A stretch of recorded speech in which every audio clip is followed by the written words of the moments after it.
neija hariho omuntu nibamweta Rumanyika akari omugabe akaza karagwe na bunyoro na kore omugabe Rumanyika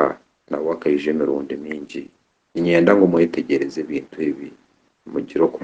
okumwihyamu kakye oyongeraho kumanya kwawe atari kugira ngu nimbazibira ekintu kandi obundi nikirungi nimbatwara omu kibi kandi obundi nikyo kirungi so I want everyone to understand then ukora nogenda omu kujunwa kwawe abaganda nibagira ngu okutambuza amaanyi nayikora notambuza amaanyi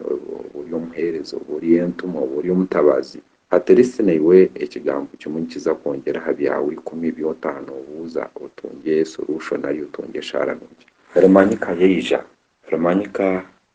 is my friend omuntu oguharikiriho konka akari omugabe w'amaani wabaire n'amaani go bwarahanga ntari gabacwezi Rumanyika yeija guma nantayayira konka atariho n'ekintu n'ekimwe n'izooba nerimwe era nagize nti Rumanyika I need your help because nimanya ngu the living God niwe ayemereire ahaiguru yaitu twena ekyo nakyo kyabaho nakyo nakiriba kuko botakumanya oteekateeka ngu omuntu ogwo yeija kukuyamba kunuuya oriyo nooza omu nsi y'emyoyo oriyo nooreeba abantu ababaine obwarahanga oriyo nooreeba abantu ababaire bari ab'amaani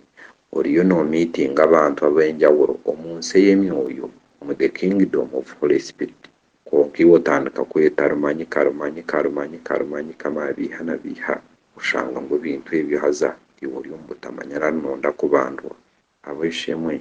reka tugume tugenda mpora mpora twetegereza obu n'obwire bwaitu tureke kupapa tukwate mpora konka reka amaani goona tugatara Ruhanga ebindi tugume tubitaaha mpora mpora nabyo tubyegye tureke amaani kugaiha aha Ruhanga tukagataasya omu bindi haza ebindi kandi byarigireho